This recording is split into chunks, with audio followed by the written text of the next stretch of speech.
Rather than relying on gathering information on our emails, our phone calls, and other personal aspects of our life, now the United States government is planning on using satellites in space to peer down on us to collect information.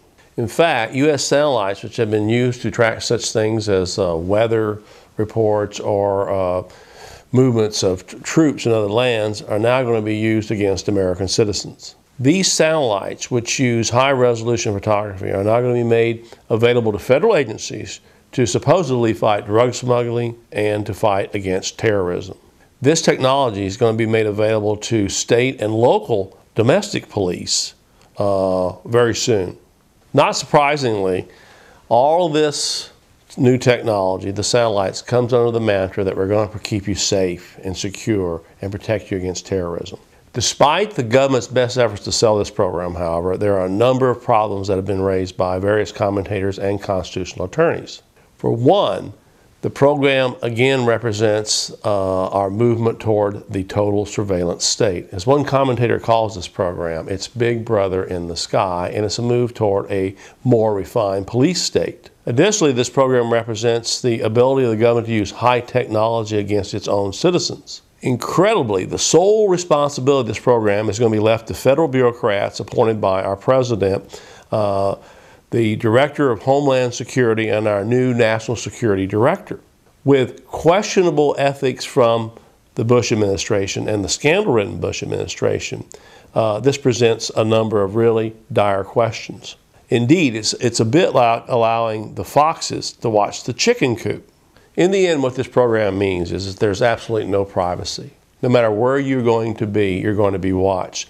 Not only are you going to be listened to in your phone calls and your emails are going to be read, now you're going to have these satellites in space watching your move. They're going to be following you down the highway, reading your license plate numbers.